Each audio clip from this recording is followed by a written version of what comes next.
O Senhor esteja convosco.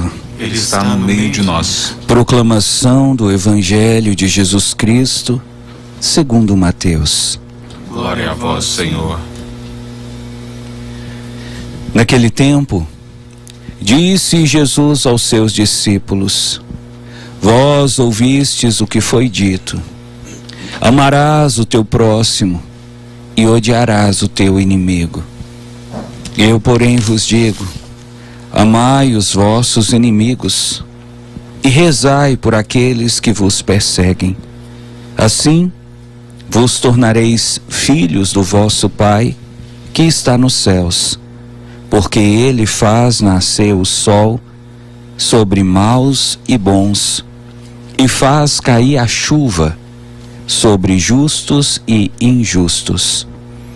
Porque se amais somente aqueles que vos amam, que recompensa tereis? Os cobradores de impostos não fazem a mesma coisa? E se saudais somente os vossos irmãos, que fazeis de extraordinário? Os pagãos não fazem a mesma coisa? Portanto, sede perfeitos, como o vosso Pai Celeste é perfeito. Palavra da salvação. Glória a vós, Senhor. Caríssimos irmãos e irmãs, caríssimos ouvintes e internautas, nesta terça-feira da 11ª semana do tempo comum, a Igreja nos traz na primeira leitura mais um texto que vem como que completar o texto da liturgia de ontem, segunda-feira. Você que acompanhou a Santa Missa para as famílias de ontem deve estar lembrado ou lembrada que ontem nós falamos sobre a geração mimizenta. E falamos isso com base no texto da primeira leitura, retirado do primeiro livro de Reis, capítulo 21.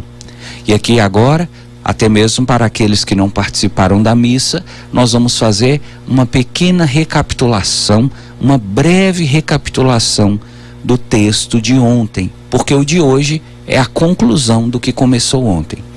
No texto de ontem nós ouvimos falar que havia um homem chamado Nabô, que tinha um terreno em uma região chamada Jezrael.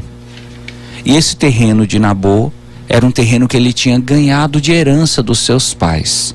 E ali nesse terreno ele tinha construído uma plantação de uva, ele tinha um vinhedo, uma vinha. E o texto conta que Acabe, que era o rei de Israel e que morava próximo ao terreno de Nabô, ficou querendo esse terreno para si. Então ele foi procurar Nabô e disse: olha, Nabô, eu quero que você me entregue esse terreno. Se você me entregar esse terreno, eu vou te pagar, ou se você não quiser, eu posso te dar um outro terreno maior do que esse. E Nabô disse: não, de jeito nenhum, não posso te entregar, nem te vender, nem te arrendar o meu terreno, porque eu ganhei de herança do meu papai e da minha mamãe. Eu tenho o maior carinho por esse terreno. O texto diz que Acabe voltou para casa, mimizento, e ficou de piti, que deitou na cama, virou a cara para a parede, não queria comer, chorando, como uma criança mimada. A esposa de Acabe, Jezabel, chegou e falou para ele: meu bem, o que está acontecendo? E ele contou: eu queria o terreno de Nabô e ele não quis nem me vender e nem trocar comigo. E Jezabel disse: não se preocupe, nós vamos resolver isso. Armou um plano para que Nabô fosse acusado diante de toda a cidade por coisas que ele não cometeu, de acusações que ele não, de coisas que ele não fez. Nabô foi acusado e foi condenado e recebeu como pena a morte. Levaram Nabô para fora da cidade e ele foi apedrejado até a morte. Assim que Nabô morreu, Acabe então pegou para ele o terreno que era de Nabô. Assim termina a primeira leitura, e foi com base nessa leitura que nós falamos sobre o mimimi da geração de hoje.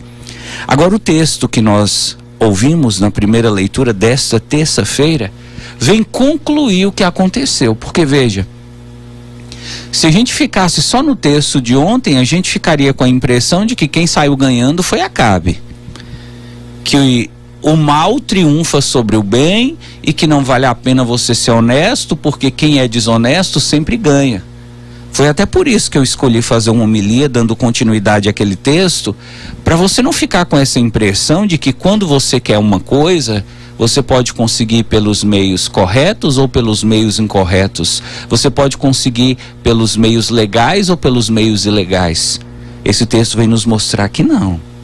Quando você consegue alguma coisa utilizando de maldade, utilizando de mentira, utilizando de fraude, de enganação, de embuste, a recompensa vem. E a recompensa é sempre o mal. Olha o que aconteceu. Acabe passou a mão no terreno de Nabô e começou a comemorar e começou a se alegrar. Agora o terreno é meu, agora o terreno é meu. De repente, Deus colocou uma mensagem no coração do profeta Elias e falou para ele assim: Elias, eu quero que você vá lá na casa de Acabe, o rei, e dá um recado para ele. Você vai chegar na casa de Acabe e vai falar para ele: você matou e ainda por cima você roubou. Cometeu 2 crimes graves que o Senhor odeia. E porque você matou e roubou, Deus vai castigar você. No mesmo lugar onde foi derramado o sangue de Nabô, vai ser derramado o seu sangue também. Aqui nós já temos que parar para poder tirar uma mensagem. Qual é a mensagem desse pequeno trecho da primeira leitura que podemos tirar? Existe a justiça dos homens, que é falha, e para falar de justiça falha, nós não precisamos nem de sair do Brasil. Aqui mesmo no nosso país você já percebe como a justiça dos homens é falha, como o inocente às vezes é condenado, como os direitos do inocente às vezes fica negligenciado, passam a perna e às vezes a justiça não faz nada para defender aquele que tem direito. Mas existe a justiça divina. E esse texto está nos mostrando que quando nós fazemos o mal, quando nós roubamos, quando nós matamos, nós também nos tornamos devedores da justiça divina. E ao contrário da justiça humana, na justiça divina você não tem como comprar o juiz. Você não pode pagar suborno. Na justiça divina você não pode entrar com recursos que vão protelando a decisão e que vão fazendo com que a decisão, com que o processo caduque, com que o processo perca a validade. A justiça divina, ela é certa, ela é pesada, ela cai matando em cima de quem a merecer. E Deus falou: Acabe vai pagar. Como diz Dona Maria, aqui se faz, aqui se paga. Lá foi o profeta Elias na casa de Acabe. E Elias chegou, chamou na porta. Quando Acabe viu Elias, olha a frase de Acabe: afinal encontraste-me, ó meu inimigo. Veja que a consciência dele estava tão pesada por ter matado Nabô e por ter se apropriado da terra, do terreno de Nabô, que só de ver Elias, ele já se sentiu constrangido, envergonhado, culpado. Só de olhar para Elias e lembrar de Deus, ele já percebeu: poxa vida, chegou o homem que agora vai lascar comigo. Aqui na terra não tem ninguém que pode me enfrentar, mas o Deus de Elias tem o poder de destruir minha vida. E Elias falou para ele: sim, eu te encontrei. E eu vim aqui para falar para você que você se vendeu, você é um vendido, Acabe. E você se vendeu fazendo o que Deus não gosta.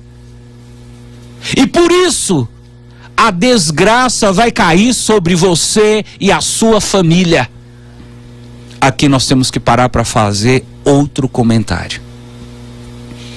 Esse texto nos mostra que, dependendo do mal que nós praticamos aqui na terra, não só a nossa vida, mas a vida de toda a nossa família fica debaixo da ira de Deus. Então é possível que uma pessoa que rouba, que uma pessoa que mata, que uma pessoa que passa a perna nos outros, é possível que uma pessoa que prejudica, que comete fraude, não apenas sofra a justiça de Deus, mas que também os filhos, a esposa, o marido dessa pessoa sofra. Então você percebe, a ira de Deus, quando se derrama, ela se derrama até em quem está perto. Daí o cuidado que devemos ter para não atiçar a ira de Deus. Continua, olha o que Elias falou para ele. Deus mandou dizer para você, seu infeliz, Ele vai fazer a desgraça cair sobre a sua casa. Ele vai varrer da face da terra a sua descendência. Ele vai exterminar todos os seus filhos. E até os seus escravos vão pagar o preço da maldade que você fez. E Deus mandou falar para você. Até a sua esposa Jezabel, ela também está debaixo da ira de Deus.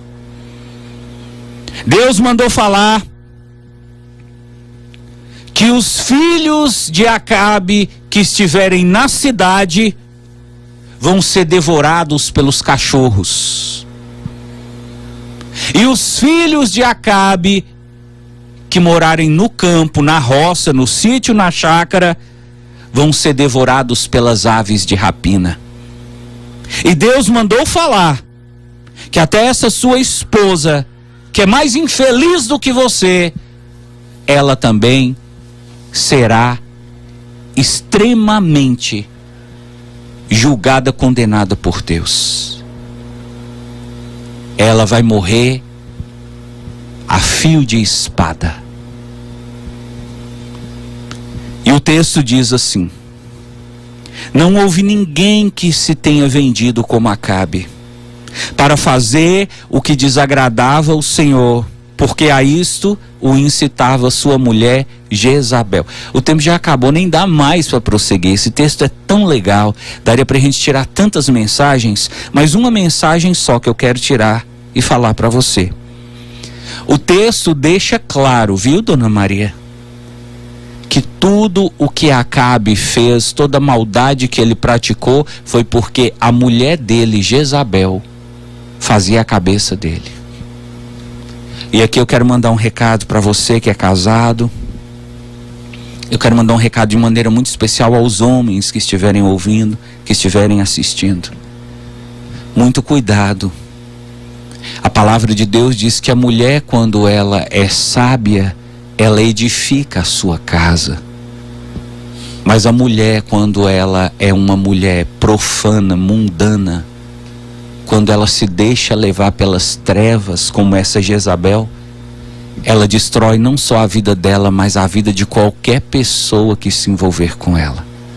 Você vai me dizer, meu irmão, seu Zé, que você nunca ouviu falar de uma história onde a vida de um homem tenha sido destruída por causa de uma mulher que ele encontrou? Você vai me dizer que você nunca ouviu falar de homens que seguiam o caminho do bem, que queriam constituir uma família, que tinham bons propósitos, mas se envolveram com gentinha, com quem não presta, com uma mulher que, ao invés de levá-lo para cima, o jogou nas profundezas do inferno? Você vai me dizer que você não conhece uma história dessa? Pois é, essa história aqui fala sobre isso. Fala sobre o que pode acontecer com um homem que decide se unir a uma mulher que não presta. Quero muito pedir a você que está namorando, a você que está noivo e até você que está casado. Muito cuidado. Se você perceber que a sua mulher, que a sua namorada, sua noiva, sua esposa está querendo levar você a fazer coisas erradas, sai fora. Porque no final, o castigo, a ira de Deus vem não só para ela, mas para você também. Seja um homem correto, seja um homem honesto. E não deixe que mulher nenhuma desvie você do caminho de Deus, para que você não caia no mesmo erro de Acabe, de ver a ira de Deus se derramando sobre ele e sobre toda a sua família.